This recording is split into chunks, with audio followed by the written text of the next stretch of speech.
Sketchcraft is recorded in front of a live internet audience and supported by listeners like you. Please be sure to leave a review on iTunes, like and share our Facebook page, and subscribe to the YouTube channel. All links can be found at sketchcraft.com. That's Sketchcraft, C-R-A-F-T, the name of the podcast.com. Remember, every little bit counts and it all helps to grow the show. Thanks.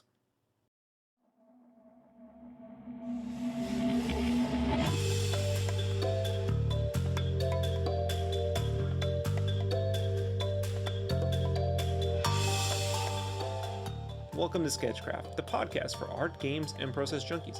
I'm Rob Duenas, full-time illustrator and graphic artist Esquire. This is an unedited podcast, which will probably contain strong language, so listener discretion is advised.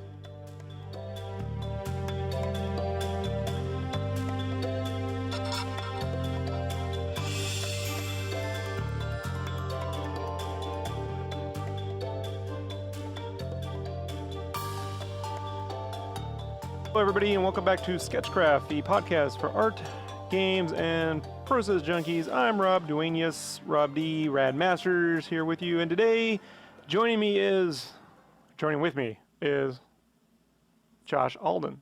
That was your cue, Josh. Say hello. Hello everybody. Hey, Josh is here.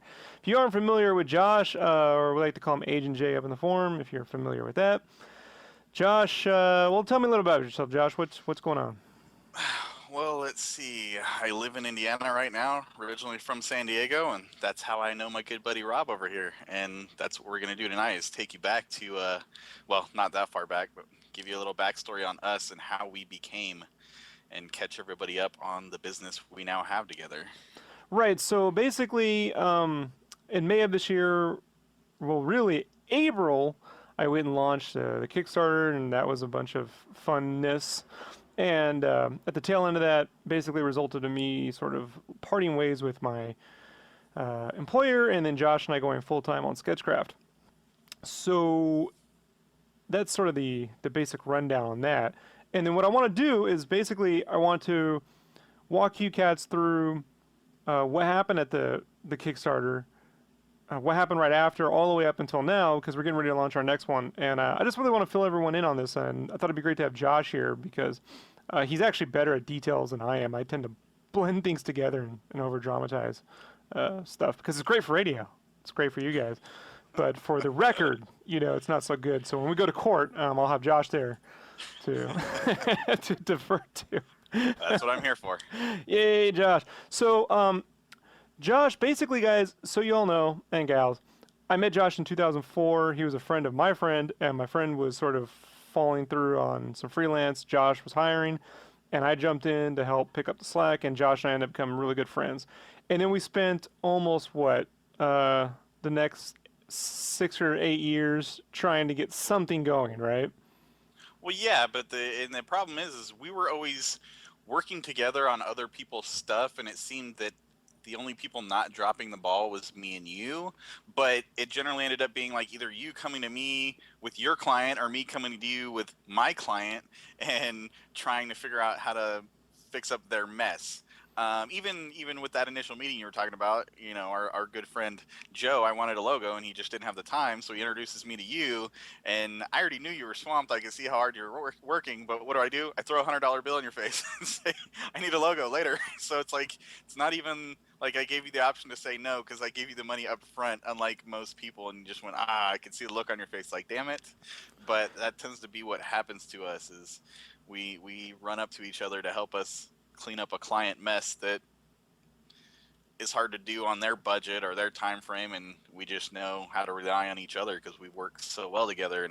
And that's kind of what led up to with the Kickstarter as well, is we were talking beforehand about how tired we were of each other's clients and being like, we just need to work together, we need to figure out how to do this. And you said, hey, I was kind of thinking of doing this Kickstarter thing, and so I'm like, right on. And that's sort of something that I want people to understand, though, too, in this first initial Kickstarter, and the amount of work we did beyond what people saw, because you had your own company and a full-time job. I had my own company doing video production and web development, and literally with the Kickstarter going forward, I sold pretty much all of my video production gear other than the core stuff that we were going to use for our things. But I mean, I had a camera crane and a slider and all these motors, a ton of gear that we don't need. So I sold it all to invest the time and energy into what we were doing, because I was just tired of the clients, and I know you were, and same thing with your job that we'll get to. And I knew if we could get together on something full time, that we could be successful, and that's where we're going. So go for it, Rob.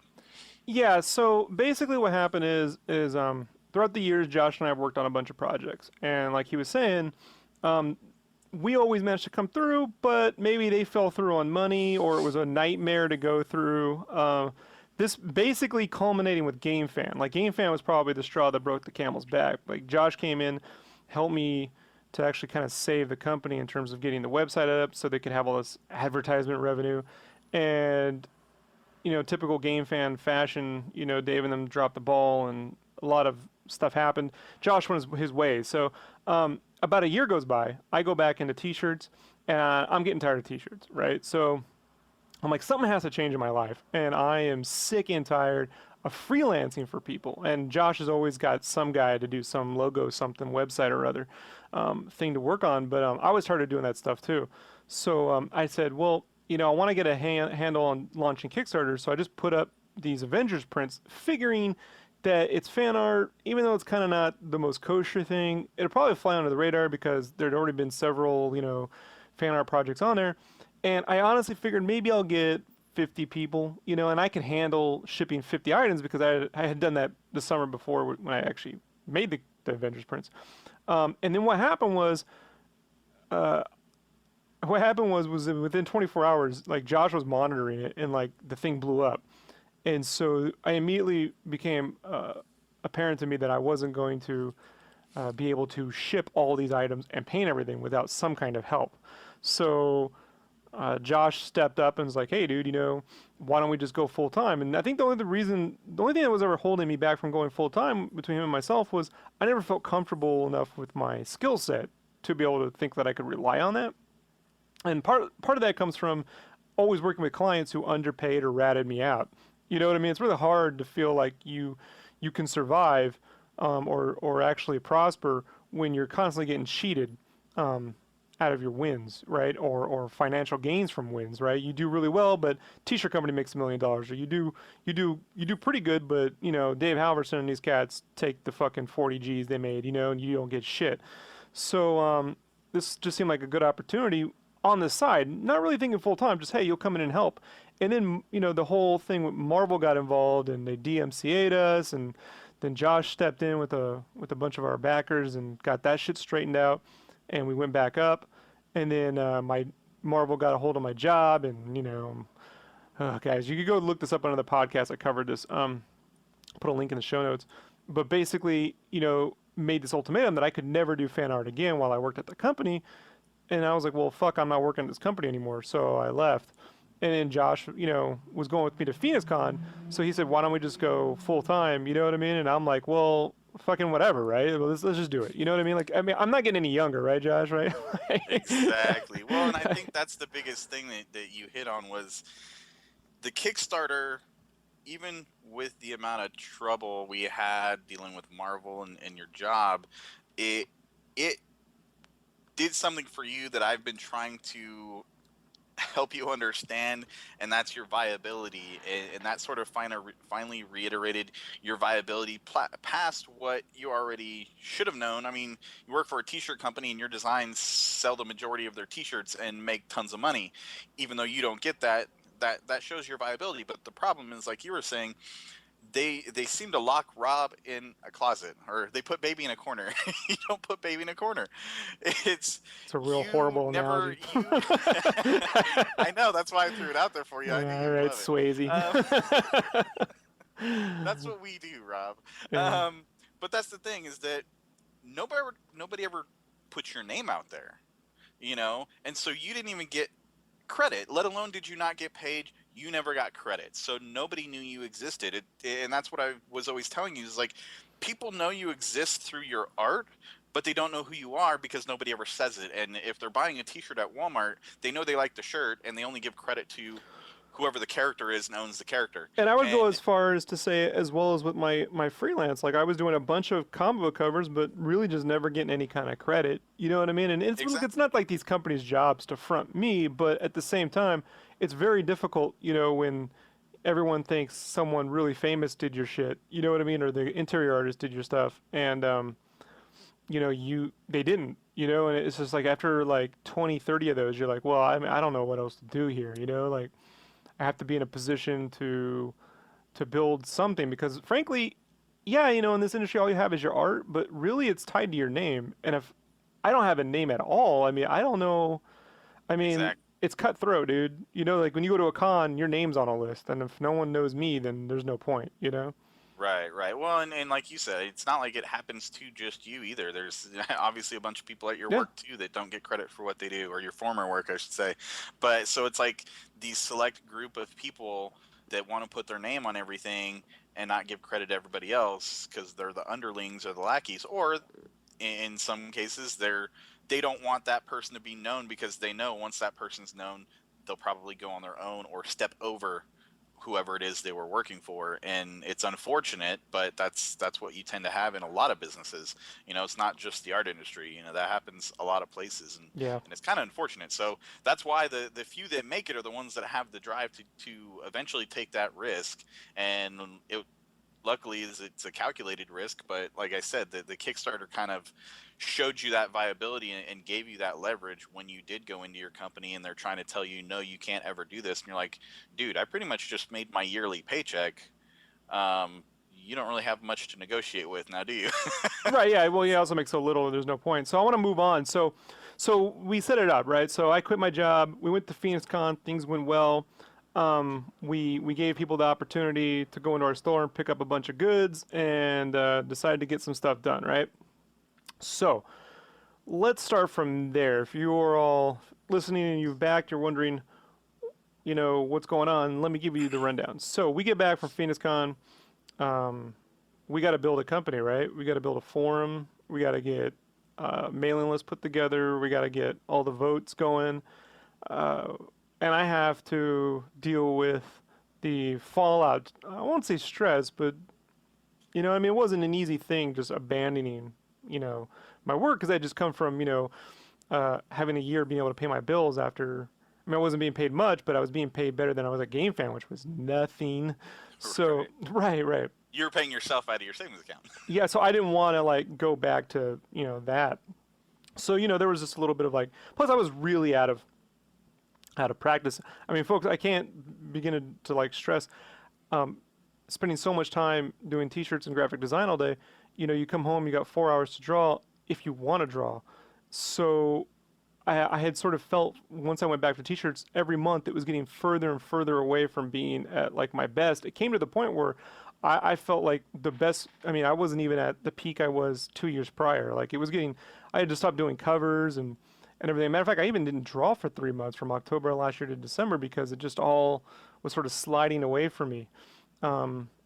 So the first 2 or 3 weeks was getting back, drawing every day, getting all the sketches done, getting votes in so I can start to like lay out previous pieces, work on stuff. And Josh, you had to go like build the forum, the store, all that stuff, right? Like, and then Yeah, figure the out how to like store, ship that stuff, right? the store was a bigger deal than the forum. The forum was pretty basic. The issue of the forum comes later on, but the bigger deal was, like you said, shipping, figuring out the shipping logistics, figuring out how to package things. We had both talked back and forth before I went and bought a bunch of stuff, how we wanted to ship it. And the main thing being we wanted to ship it flat, even though that's more expensive. We both feel that's how we're getting you the product the way we want you to get it, i.e. not rolled up, and to where you have to sit there and unroll it and get it to flatten out again and whatever before you do what you're going to do with it. So that was the biggest deal, was finding a way to flat ship it through your previous methods of making your own mailers to finding the ready-made stuff that we have now, Where can we get that? How much can we get it for? What's the cheapest way? What's the most cost-effective way, both time-wise and money? And is going to present a product that's worth putting our name on. So that did take a bit to get those supplies together and get it laid out. And I was doing that while also getting the stuff set up on the forum so we can get the votes, getting that stuff calculated, as well as separating all the orders. I had to sit there and export the list out of PayPal and then go through the spreadsheet and separate it up into the assembled list that gets the sketch, the full set that didn't get the sketch, the tiers where someone got 3 prints. I had to separate those out of the group and then also go through and look at everybody's selection to see what prints they wanted. And then the same thing with the single print, separate all those guys out and go see what they wanted. Luckily, the majority of people got full sets.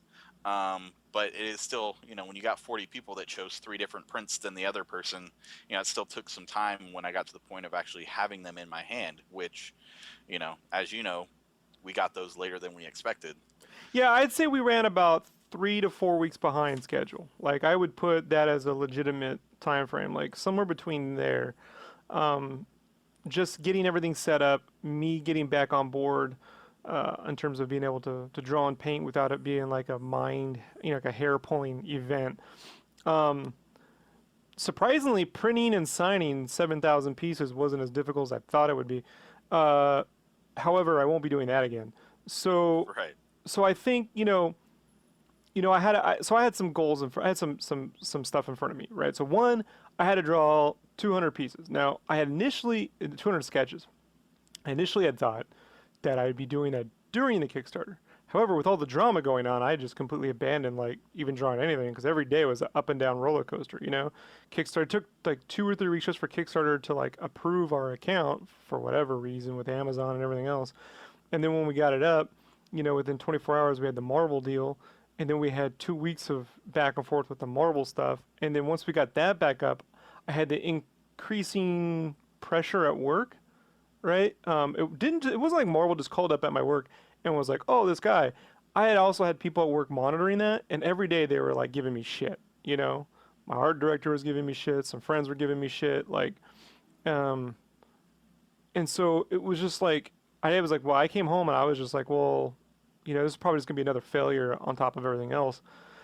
And so once I got all that done, and I got we got the voting done, which was a crazy process too. Had to go and paint all that stuff, finish the sketches, and get everything printed. Now, one of the things that we want to do here is explain to people, like when we start the next Kickstarter, how we're going to sort of make things more efficient compared to what we had before. So let me tell you the things that got in my way, right? The top 2 things that got in my way in terms of like adding 3 or 4 weeks to the time that we had planned, right? One, not drawing the random sketches during the Kickstarter. That's imperative. I mean, long as I hit at least 4 of those a day, I only have to worry about coloring, which is not hard. So that's one. 2, with those random sketches, I'll be doing pencil versions and color versions. But I'm not going to do 200 unique characters. There'll be a pencil version of a character and a color version, a sketchy and a suave. So that means I don't have to conjure up 200 individual characters, which that ate some time too, because you're always looking for reference, what to draw. So this time I'm able to have my reference down ahead of time. I'm able to tie it to the theme of the issue, so I'm not just randomly pulling things out the ether. That's a whole deal.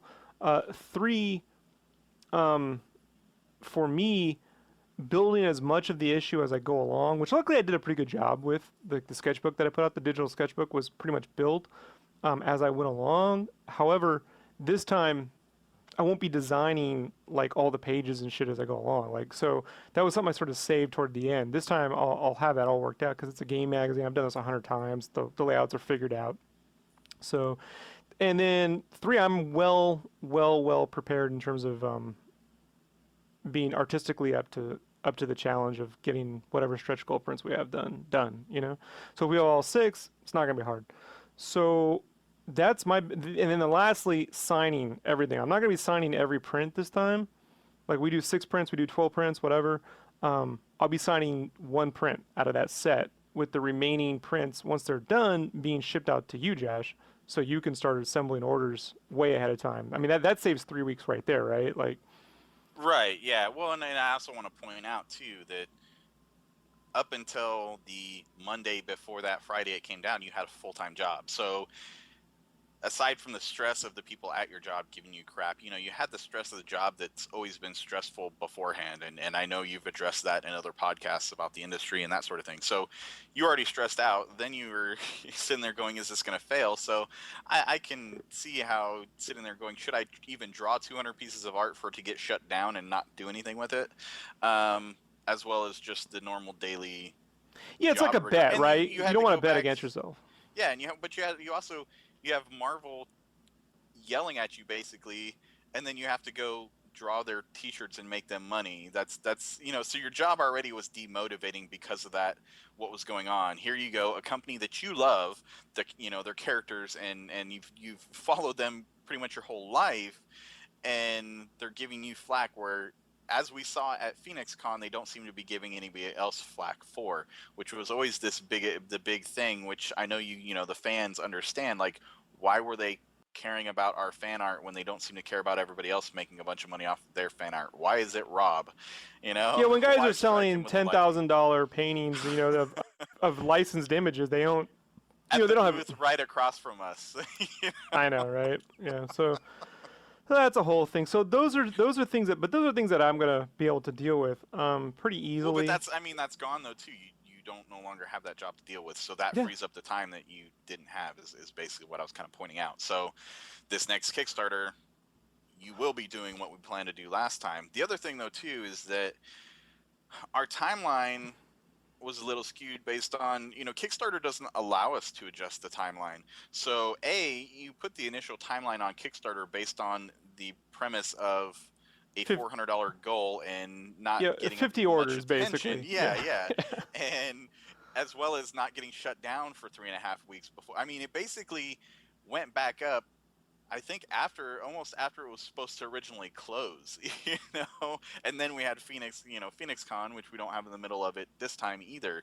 So that's one of the things we will be doing as well, is kind of laying out a timeline based on the success of it, because it's kind of frustrating sometimes is that it doesn't seem people put that into understanding how the process of manufacturing something or a Kickstarter in some of the timeline relies on exactly how popular it is. I mean, if we go and this Kickstarter does 100,000, well, yeah, our timeline's gonna stretch out a little more, Yeah, and we'll we're gonna just have to state that explain like that into the we're Kickstarter. Well, that's what I'm saying. We didn't do that last time. yeah. We didn't put those contingencies in there of saying Well, I if didn't.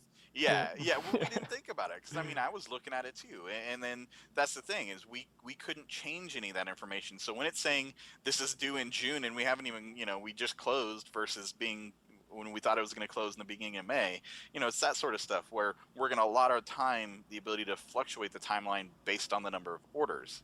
And that's another thing too that someone did bring, you know, a couple people brought up, is I plan on also processing the orders and shipping international first this time, since I'll have a better grasp on it and all the paperwork involved, because they do, you know, it does take longer for them to get their stuff.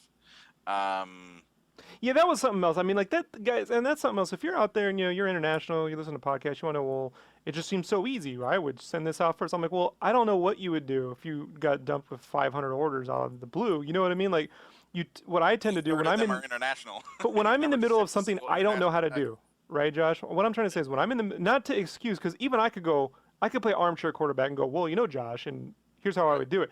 I feel that when I'm in a situation that I'm new at, I tend to do what I know first, right? That's like the most productive thing you can do is just start with what you know. Why? This, I know how to ship because less paperwork involved means I'm going to do this, you know, and there's a majority of them, whatever. Um, the speed in terms of things getting out to people is probably the least amount of concern in that sense, because you know you don't want to be held up for 3 weeks trying to figure out 40 orders. You know what I mean? Like, Right. so once you get a grasp on building everything, once you get a grasp on sorting stuff, once you get a grasp on getting stuff out, you know it's getting there, that the process is working, then you can, you know, that's the thing. So everyone's been incredibly patient overall. I mean, there's been no Right. revolts, right? So Right. thank Yeah. goodness, like we're all very appreciative of that because our goal, like the way I view Kickstarter, isn't like a place where I'm like, oh, please come, and like, once in a blue moon, I'll come in there and like I see it as a marketplace. I have ideas, and Kickstarter is a place where I can present these ideas, and a certain amount of level of execution, certainly before I start, and bet on that project being successful. So I want to be able to repeat this, you know, uh, 2, 3, 4 times a year, depending on how successful we're at. Uh, and in order for that to happen, we have to be efficient.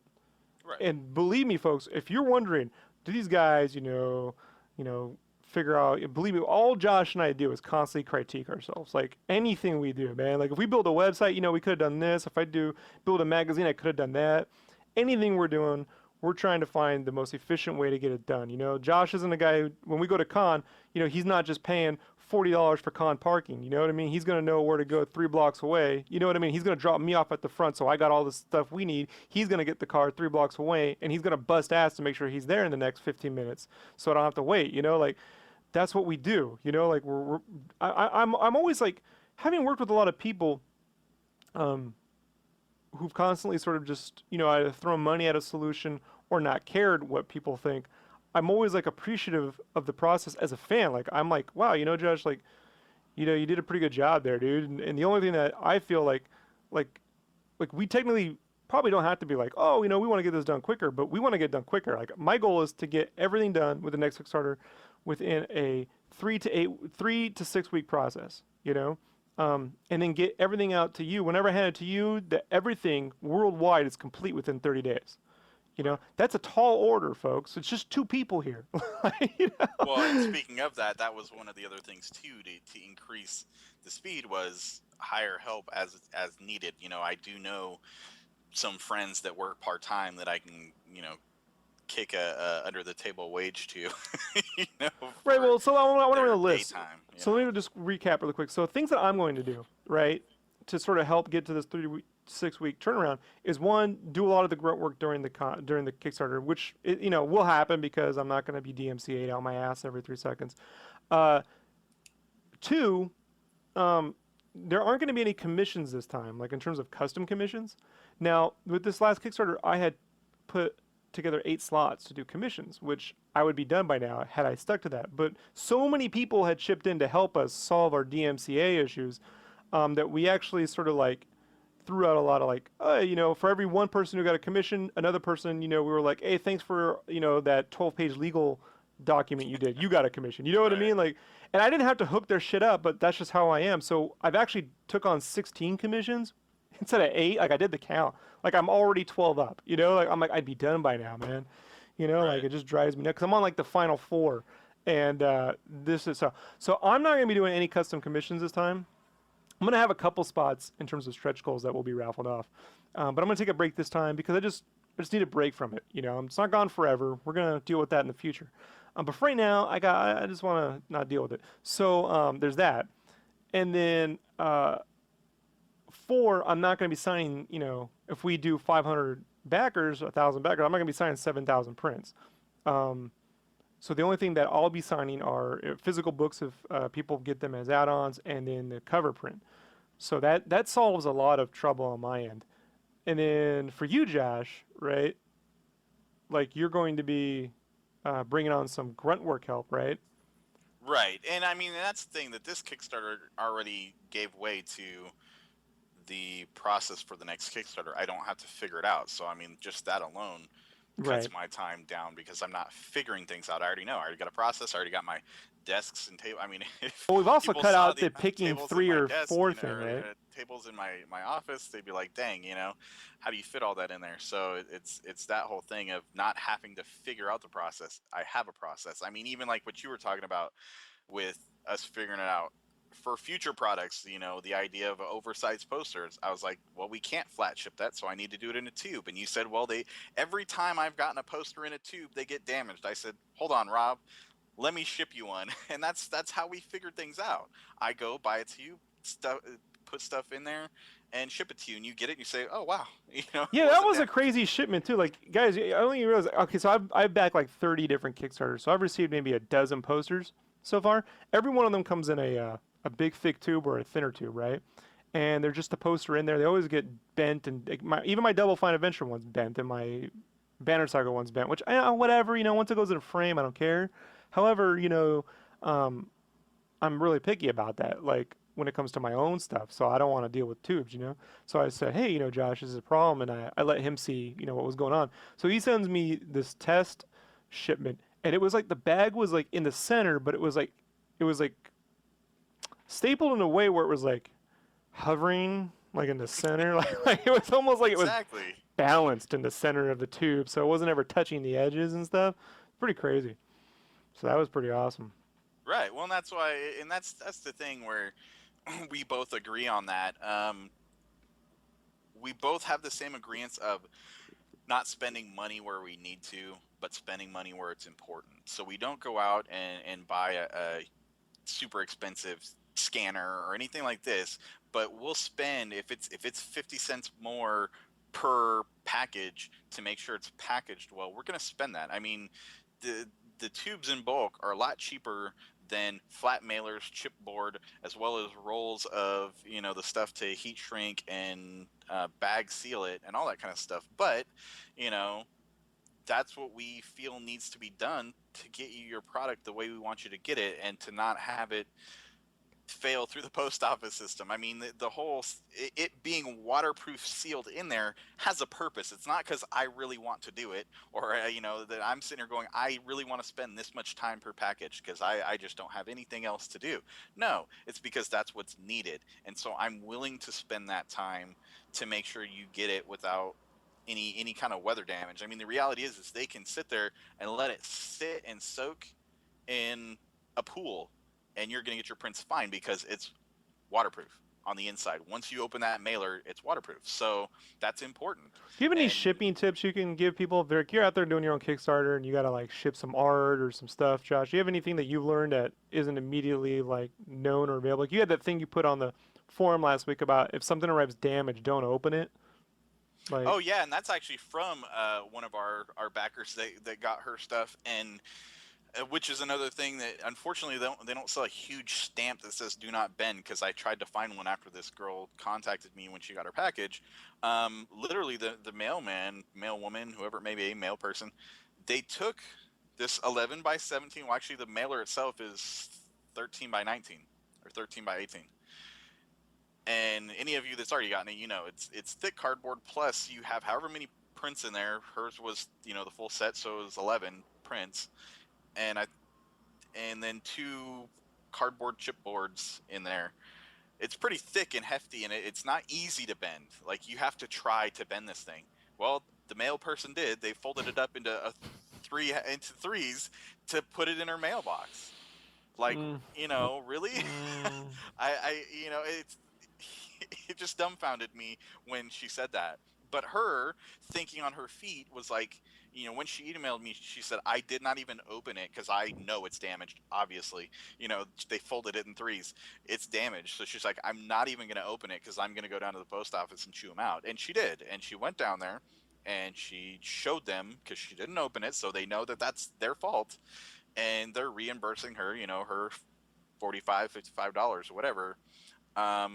And she said it was going to take a month for her to get her money, but she's like, but they're reimbursing me. So she ordered her another set. And this time on hers, I did write, in Sharpie, do not bend everywhere that I could. So it didn't happen again. And even she, when she contacted me, she's like, is there any way to send it other than the post office? And I said, well, if you want to pay for the shipping, I'll ship it however you want to. But the post office is the cheapest.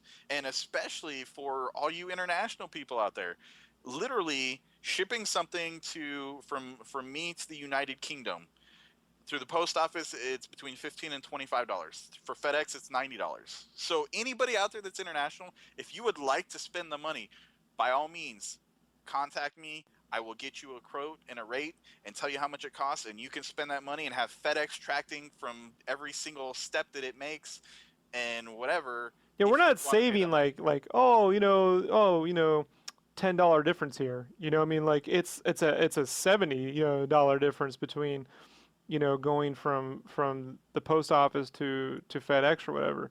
So Right. Yeah. Well, especially international, and I mean through the like the difference between the post office and FedEx and UPS, depending on the weight, can be $5 to $20 at times. right, So I mean, it is a decent amount of difference um, to yeah, have, and I'm sure eventually when we get the store running smoothly, I'll add those options in there for domestic international, if you like I said, because the store is different than the Kickstarter obviously, but yeah, if you want to put those in there. But when you look at our shipping charges that are included in there, we're calculating the cost of the actual shipping, because we don't get any discounts on that. You got to, be pretty big before that happens. The cost of the materials, so that we're not paying for all of the materials. It's breaking even. We're not trying to make money off of shipping, but we're also not trying to lose, as well as, making sure we have some help to get it out in a timely manner. So those shipping costs are the best way that we can even it out to where we can still do this full time and do what we do and get you your stuff the way we think it should get to you, as well as in the speed we want it to, which with growth comes hiring people to help. That's how you build a business. You start off with 2 people and slowly add people here and there a couple times a year maybe for the Kickstarters, and eventually grow into a bigger business where stuff's going smooth. um, but that's just what people need to understand, is that we're not Amazon. We don't make money off shipping. we in fact, I mean, this time, even for the calculations based on the original set versus adding the turtle prints and that the amount of weight that added, I totally didn't think it was going to add that much weight when I was adding the upsell and 8 more posters for people that ordered sets, as well as I also didn't think that people were going to buy 3 sets of each turtle set or something like that. And I mean, I have one package going to the UK for the shipping cost is going to be $70 because they ordered 5 sets of each, and that's fine. I don't mind eating that money. But in the future, the store currently has that in there, that if you go crazy, we're not charging $15 shipping for 500 prints to ship to you. You're gonna have to yeah. We're pay gonna what have it's to gonna work that cost. out, but You know, but the other, so you guys all know, I had been shipping my prints individually by myself for about 3 years now, and 3 or 4 years, and I remember at first I would be like, oh, it's $10 no matter what. And then, people would be getting this postage that said 560, and then I get these accusations that I was making money off their shipping, you know? And so for the longest time, I was like, well, I'll just charge five, and if I eat, $5, whatever. I mean, when you average it out, like it would be between seven and $10 when you cost up everything, the cost, putting everything together, yada yada yada. So I never charged for time. I never charged for supplies. I just wrote it into like, well, whatever. Some money's better than no money. However, when you multiply that amongst 500 sets, you gotta like there's this balance, right, where you want to give something that's fair, and you do not, on any circumstance whatsoever, want to create a situation where people are like doing math and accusing you of things, because that just leads to trouble. So you really do have to like figure out the balance number, and I'm not the cat to do that. Like guys, I'm horrible at math. Like like it's taken me my whole career to get to the point where I can accurately give an honest assessment of how long something will take, because there's always this like freelancer's math, right? Where you're like, oh yeah, that'll take like a day, and the reality is it's gonna take four, but in your head you're like, oh, it's gonna be no trouble, a day, and a day comes by and you're screaming and everyone wants to know where your shit is. So like I legitimately have to just defer to Josh, because although I've been pretty good over the last year or so transitioning into being like, hey Josh, this is gonna take 2 days to draw plus 2 days to color. When it comes to like shipping or doing anything else, I'm still not there. You know what I mean? Like, and sure as shit, when you add up the cost of like getting the supplies and the time, I'm just not that guy. And plus, Josh, you're the one doing it. I mean, I honestly, I hate to be like, oh, don't blame me. There's Josh. But the reality is, when things aren't getting drawn, you can't complain to Josh. You got to come to me. You know what I mean? Like, so, in a business, people have to have titles and responsibilities, and if you don't have clear titles and clear responsibilities, it's going to fail. And I've already experienced enough failure. So when it comes to shipping, when it comes to ordering stuff, when it comes to like really like attentive, detail-oriented things, that's Josh's domain, and you folks, you really want him dealing with it. You really do. You don't want me dealing with it. You want me when you want creative, inventive art, and ideas and getting all that made. That's what I do. And luckily, Josh and I have worked together long enough. We don't intrude on each other, right? Like when you did video at E3, you don't see me say, "Hey, Josh, put the camera over here," like, get a fucking Right, close-up right. lens, like. Exactly. Well, and that's the thing. Like you did what you art directed to an extent. You knew the domain. I'm not a gamer like you are, so Yeah, I was get just this, like, get tell me that, but do what you're what's gonna do. important, what's not. Hmm. I'll get it.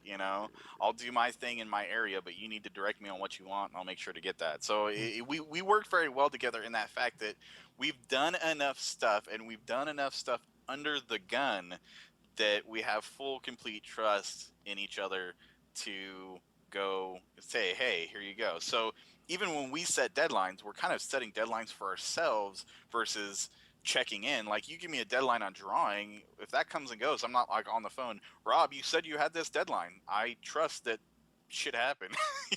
There's a reason why you might not have did this and that, and I think that's something kind of that people need to understand as well. And one of the reasons too that kind of the commissions got put to the side for this Kickstarter is, and I'm sure artists understand this, but non-artists like me really just have to trust in it that when you're drawing and you're drawing one genre of art and then all of a sudden you have to switch gears to another genre and then bounce back to a third genre, that's what happens with commissions. You get 8 people or 16 people all over the map in genre, style, character, and you're going from characters you may know to characters you've seen twice in your lifetime or even never seen before, and like you said, getting reference pictures, and then you have to go back to trying to draw this other stuff.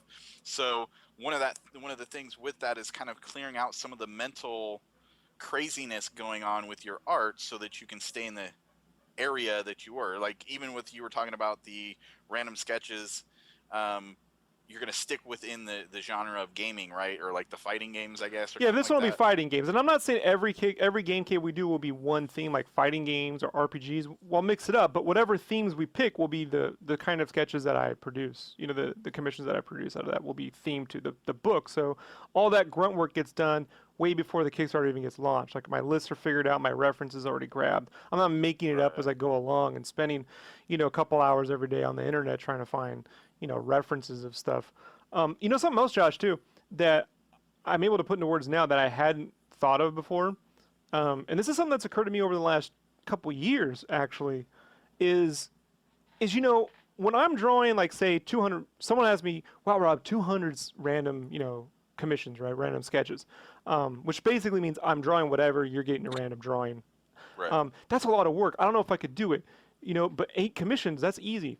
Not really. And let me tell you the reason why is when I'm drawing the random sketches, right? Everyone's looking at them and you're thinking, wow, any one of those I might be able to get. I hope I get that one. I hope I get that one. I hope I get this one, right? Any one of them could be pretty cool to you.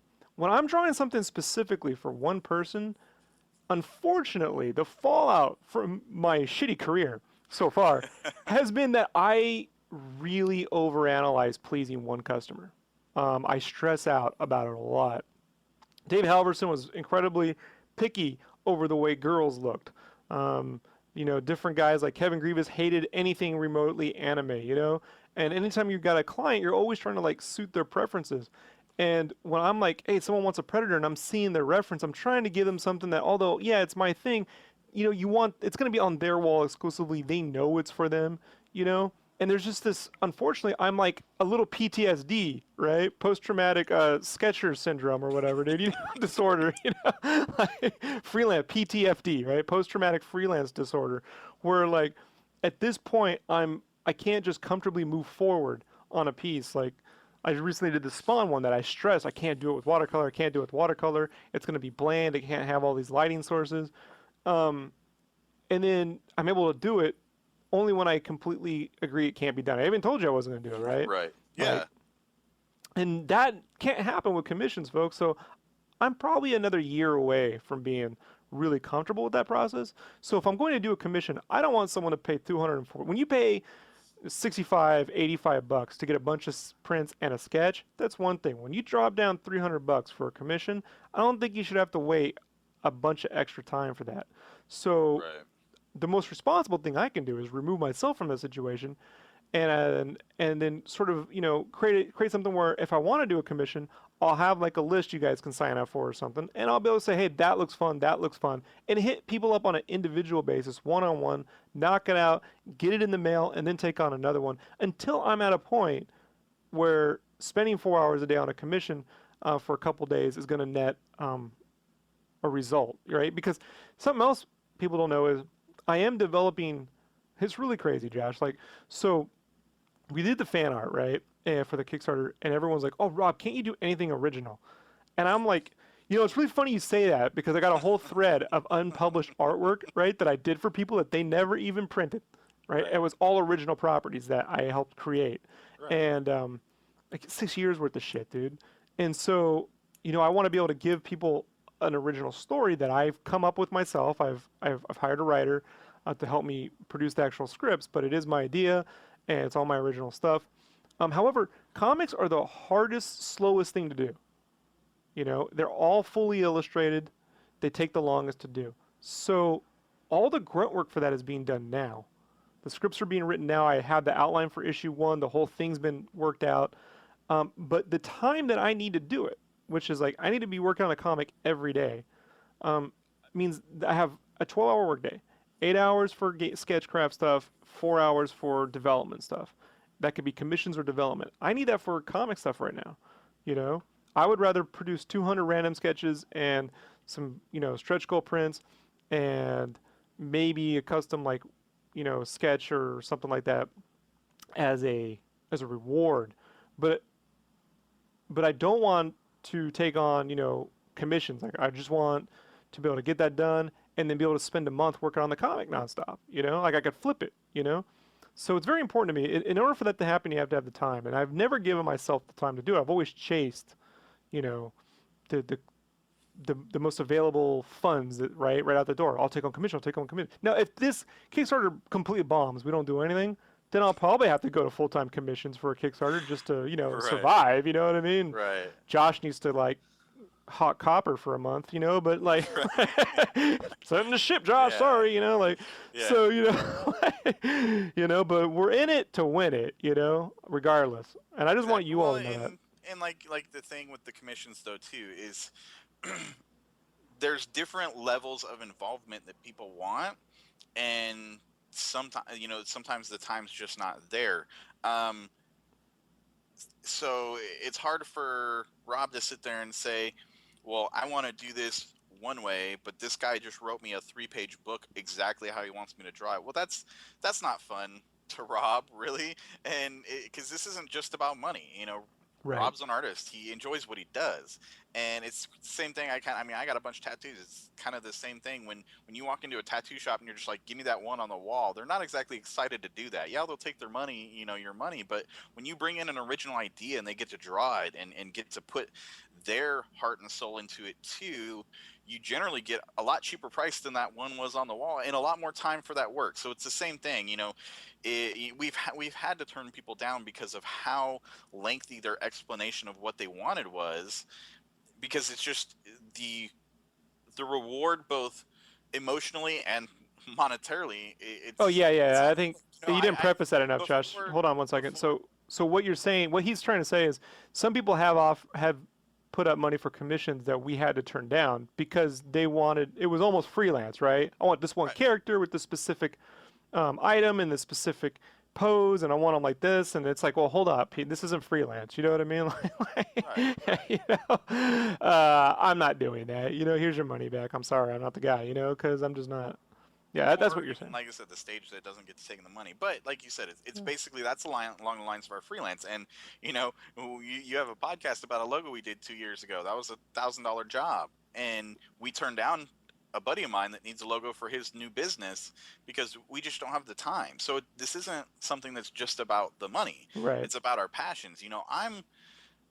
I enjoy the customer service end of things. I love interacting with you guys when you email me and chit chatting on the forums, and I mean Rob's a little more prevalent on the forums, but because I'm answering emails, or on the Facebook, it's cool to see you guys, especially when you come to conventions and meet you, and just see the passion that you guys have for this stuff, and that jazzes me up and makes me want to do this stuff right for you, especially like I said, shipping over international. Some of the original stuff that's went out, I haven't heard anybody say, "Hey, I got this. This looks awesome." And I'm kind of going, "I hope that original art they won in the raffle made it there, or didn't Right. get damaged," because that kind of stresses me out because the original art can't be replaced. The prints, your prints get damaged. Yeah, we'll work it out. We'll figure it out. We'll take care of you.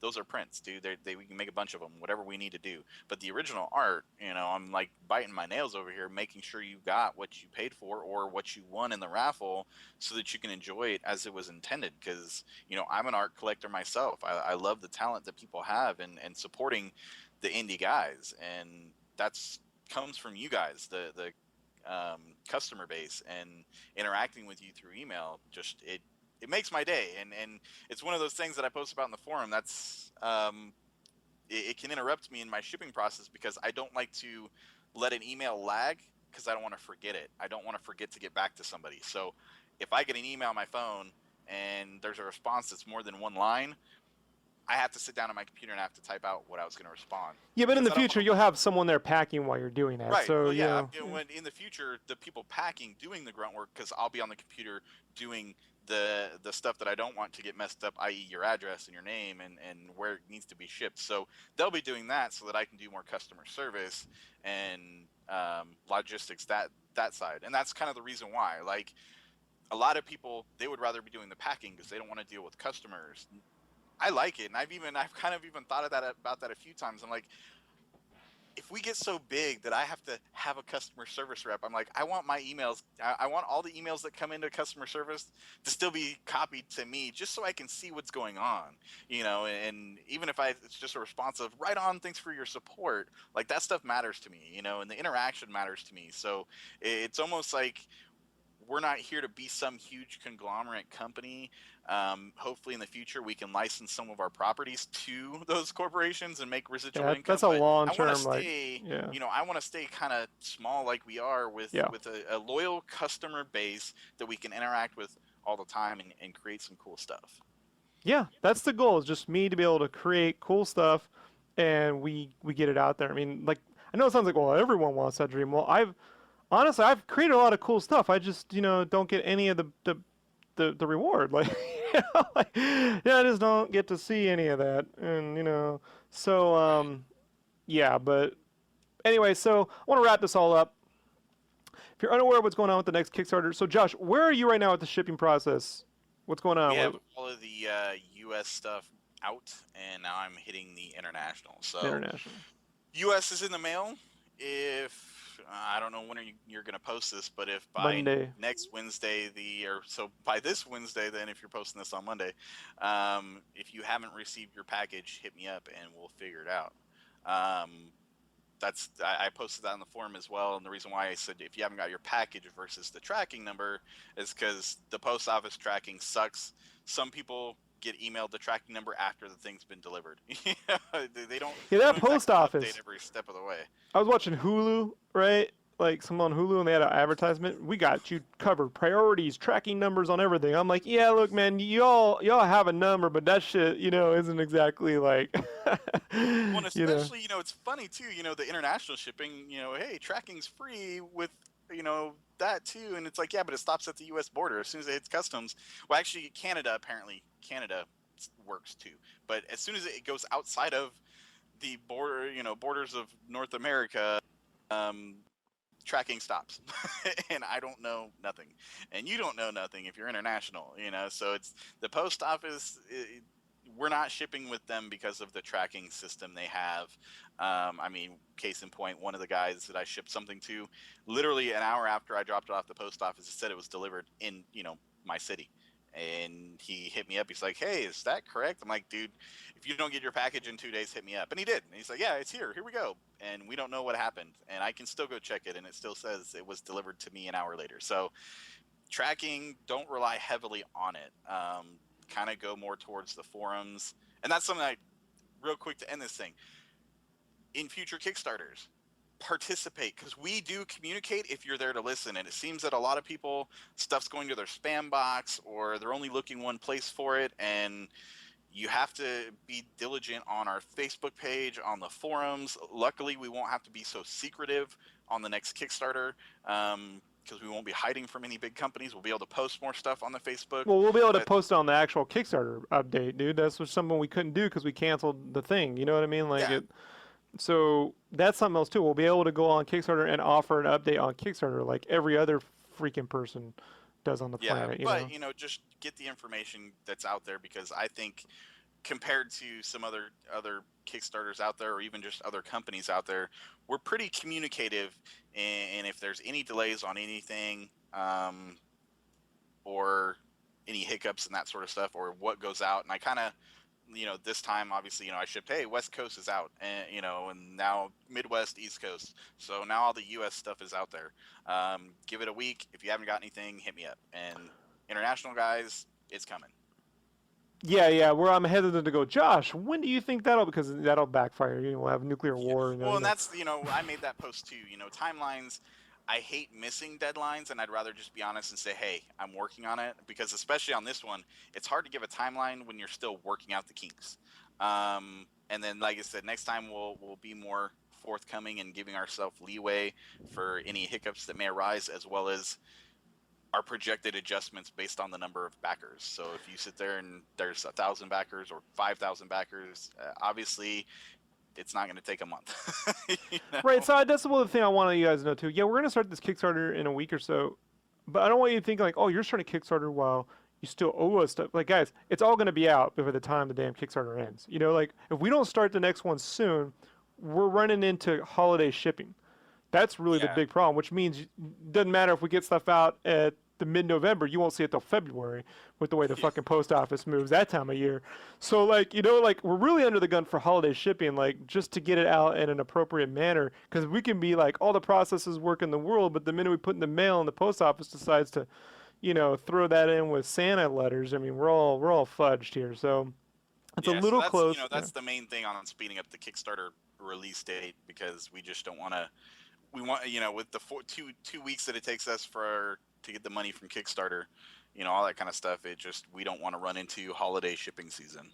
Plus, if it tanks, I need to give myself some room to, adjust and come up with another plan. See, always the negative, Rob. I have a contingency for everything, dude. I'm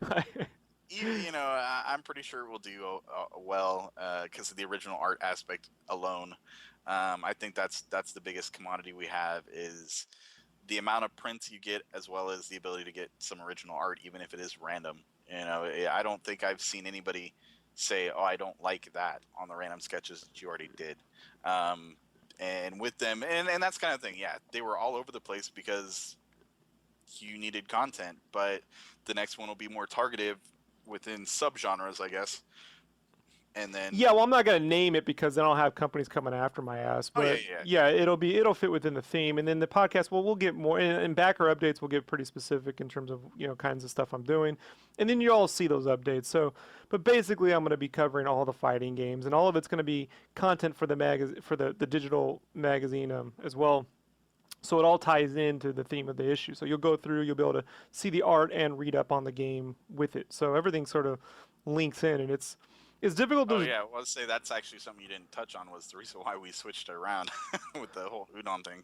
Yeah, so I'll talk about this really quick, and then we'll end it, is something else that added a few weeks to the process here, is I had planned to have this Kickstarter up actually mid-last month, right? And it was going to be this thing called Street Fighter, or SF Junkies. I was going to do a Street Fighter tribute set, figuring that, well... there's been a few Capcom projects on there. There's Sesame Street Fighter and, some Mega Man prints. No one got any problems there. So I figured, well, we'll just test that water, see how it goes. So I'm posting some process pics of drawing this stuff out, and I get Udon on my fucking doorstep within like 24 hours, right? Like, you better not be thinking about doing a Kickstarter with that stuff. And I'm like, dudes, like, well, we pay licensing fees. I'm like, but then fucking go tell these guys. Like, why, like... It's just another thing where it's like, these people won't hire me, but they're willing to like I had Udon hit me up to do like every one of their books when there was like the tribute stuff. Mega Man tribute, Rob, do some Mega Man art, put it in our book, and you'll get a copy of the book or some shit. And I was like, man, look, I ain't got time for free art, you know. Right. But when it's like, hey, I'm gonna go over here and do this little thing, oh, you know, we pay licensing fees for that, you know. Hey, well, how about some freelance? Nah, you know. So it's like, okay, so how about nothing, right? So then I started looking around, and these cats got like, they got their own little like, you know, little Transformers things. This is parody. And I'm like, there ain't nothing parody about little Transformers, dude. Like, you know, like how does like a small, you know? So I started thinking. I had this idea for the longest time, right? Um, of merging fictional characters like an old game fan, the writing style of like Penny Arcade, but in magazine form. So I don't have to draw a bunch of panels. We can actually do 1,200 words. And then drawing like I love plushies and the merchandise of gaming, and drawing my characters in sort of like these sort of cosplay outfits, not maybe character specific, but you know, game specific or genre specific stuff like that with little plushies and stuff. And so I said, well, why don't we just do Game Cave, and then I can sort of fit into that stuff. And then I went back to it, and I'm like, no, I'm doing a game magazine. See, it's got plushies and stuff. None of your characters, right? That apparently seems to have appeased them on some level, you know, until we do $100,000 and then I get some other. Then they have a problem with me doing art in a game magazine. But I don't know. I don't know what else to do. You know what I mean? Like, I sort of feel like I spent 4 years working on game magazines and never made any money, and I have this idea that you know the problem with magazines are they're not artistic, and they're sort of like just generic assets and buyer's guides. So if I could take that format, throw a bunch of custom art in there, make it humorous instead of like a buyer's guide or journalism, right? It's not journalism. It's more like it's critique. It's editorial. It's parody on a level, you know. Um, then I could create something that is something that you could read, you can look at primarily, but you can also read, you know, and you know that's the idea. So Game Cave is the name. The first one will be called Fighting Junkies, so it'll be sort of a tribute to fighting games.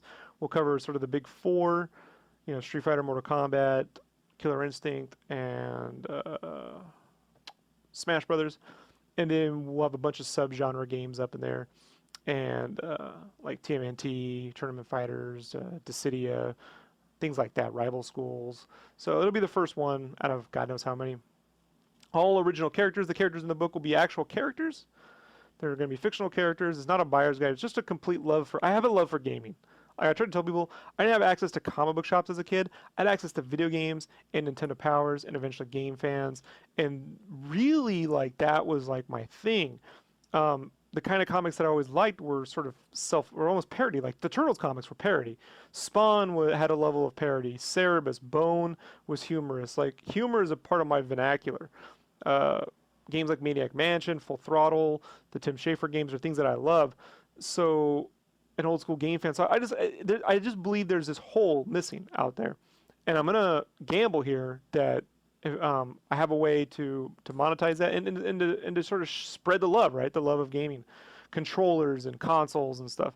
But I think art is what makes it important. A photograph of your console just looks like a really bad picture from a pawn shop.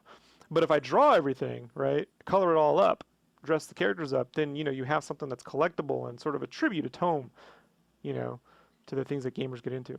So that's gonna be the next Kickstarter. I'm gonna get all into that in the next Kickstarter. When we launch it, I'll have a whole launching cast and everything else. So, you have anything else you want to add, Josh? We've done this for an hour now. Yeah, no, I thought we were gonna go 2 hours, man. Our phone calls are like four. Huh? Oh, I know, No, right? I'm good. Other than just we had to change it up to try and negate any possible DMCA action. And even though we were still within our rights on the last one, we just don't want the hiccup. And it's just interesting because I tried multiple people to get licensing, and it wasn't even about the money. Right. But like you said, they want your art for free, or they don't mind it when you're working for somebody else drawing their t-shirts. But when you try and do something on your own that was proven, we had the Kickstarter to show them that it's a viable thing. It's not like we're some dude selling $10 worth of merchandise. Like, we have a viable thing to appease them. They still just weren't interested, I, and we have to fall back on the laws that we're allowed to use it, but obviously things go easier when people say, yeah, that's cool, but we still got the law on our side, and I'm 100% confident in that. I don't have an issue, Yeah, well, I fighting for mean, what we need. We just don't want to have to if we don't. yeah, to sum it up, I've long held this belief that uh, there's a little club in comics, and I'm not in it. Yeah, And everywhere I've worked, in freelance, wherever else, it's me on the outside. I'm in the back. I'm kind of behind people. I'd go to a table. I'd be sitting in the corner. So I'd sell my own stuff. Everyone would be taking photos with everyone. I wouldn't be in the photos. Like, it's just this weird thing. There's this little clique. Even with Marvel and their licensing, I'm not in their little club. So what we are doing is creating our own club. yep, And that club is called Skechcraft. yep. And everything else that falls under Game Cave and whatever else we do in the future. And that is the only thing that right now makes me like want to draw. Because if it weren't for this, honestly, folks, I would just go find something else to do and just draw for fun because I live in my room. And if I'm gonna live in my room, I want to create stuff that I'm damn well proud of, and that I get the Right. credit for. So yeah, I already be planning to come to our clubhouse next year for the Yay, PhoenixCon. PhoenixCon Clubhouse. Moving up from a half of a 10x10 booth to our own 10x20. We already got that locked down. So it really is. We got to create our own club, and it's kind of interesting. I mean, I like comics. I like some of the comic movies, but I'm not hardcore by any means. And so I'm at the PhoenixCon there to meet you guys and give you what you want. And Rob's there to draw, and meet you guys. We're not there to go to the con and walk around. We're not buying the most expensive con ticket. So it's our club. We're going to act it like that way. And that's what they're there for, is for you guys, not for other people in this world that don't seem to want to interact with us. Yeah, we're definitely looking at other conventions, but right now the PhoenixCon is a big thing. If we do other stuff, I'm not really looking at gaming stuff. Maybe like PAX or some horror stuff, things like that. I want to do a variety of different things. Right now, our big convention, other than that little thing, is Kickstarter. Like that's the best way to meet all you folks. Because honestly, like it's just a place where I can meet new people. And well, be like the live exposed. stream and everything, Yeah. That's the best place that we have access to people worldwide at any time, and I think that's one of the things you've proven is you're very accessible, on live stream and on the Facebook and with the podcast. So that's what we're trying to do, folks. And until next time, right? Right. Yeah. Until next time. So again, everyone, we really appreciate your patience. If you have any questions, comments, things you'd like us to respond to, you can contact me directly at rob@Skechcraft. That's the name of the podcast, skechcraft.com. Or if you have any questions, if you're a backer, stuff like that, you got some shipping stuff you want to know, just bug Josh at Skechcraft, name of the podcast, craft.com. Praise and art questions go to Rob. Yes. Complaints, comments, shipping critiques, everything else goes to me. Right. That's how we work it, because we got to keep Rob drawn. Yeah, that is. Feed my ego, please feed my ego, and don't comment on comments right now, all right, folks? Like, just don't do it. If I mess up a comment somewhere, I got a copy editor for that. I'm just Rob's freaking an out. artist.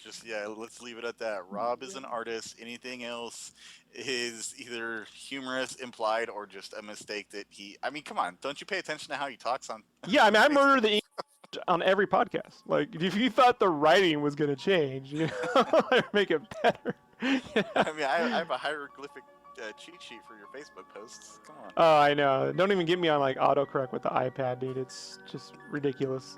So anyways, folks, all right, it's been good talking. We are out of here. Bye.